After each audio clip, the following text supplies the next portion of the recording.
পূর্বাচল নতুন শহর প্রকল্পে ২০২২ সালে ১০ কাঠা করে ৬টি প্লট বরাদ্দ নেন সাবেক প্রধানমন্ত্রী শেখ হাসিনা ও তার পরিবারের সদস্যরা।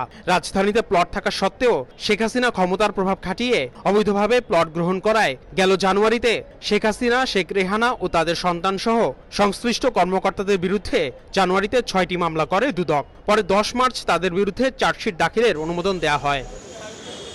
এরপর ঢাকার মেট্রোপলিটন সিনিয়র স্পেশাল জজ জাকির হোসেন গালিবের আদালতে দুদকের চার্জশিট দাখিল করা হলে তা গ্রহণ করে ১৮ জনের বিরুদ্ধে গ্রেফতারি পরোয়ানা জারি করেন আদালত। সেখানে শেখ হাসিনা, শেখ রেহানা ও তার ছোট মেয়ে আজমিনা সিদ্দিক অবৈধভাবে ১০ কাঠা করে প্লট গ্রহণ করায় তাদের বিরুদ্ধে গ্রেফতারি পরোয়ানা জারি করা হয়। এই বরাদ্দ নেওয়ার ব্যাপারে শেখ হাসিনা তখন দেশের প্রধানমন্ত্রী ছিল। সে তার প্রধানমন্ত্রীর প্রভাব খাটিয়ে সে রাজুক এবং গৃহ ও গণপূর্ত মন্ত্রণালয়কে চাপ সৃষ্টি করে বেআইনিভাবে তাদের বিরুদ্ধে এই প্লটগুলো বরাদ্দ দেওয়া হয়। এই মামলাগুলো দুদক তদন্ত করে তাদের বিরুদ্ধে অভিযোগপত্র, যেটাকে আমরা চার্জশিট বলি, যেটা দাখিল করা হয়। আজকে এই চার্জশিটগুলি গ্রহণের বিষয় দিন ধার্য ছিল।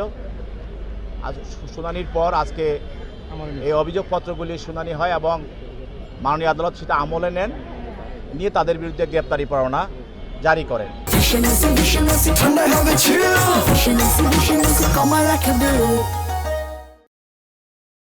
মা শেখ রেহানা ও বোন আজমিনাকে প্লট বরাদ্দ দিতে খালা শেখ হাসিনাকে প্রভাবিত করায় ব্রিটিশ এমপি টিউলিপ সিদ্দিককে হুকুমের আসামি হিসেবে গ্রেফতারি পরোয়ানা জারি করা হয়েছে।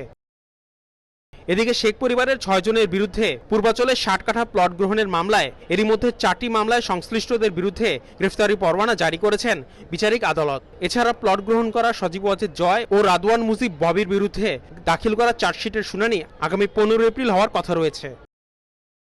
আসিফ মোহাম্মদ সিয়াম, সময় সংবাদ, ঢাকা।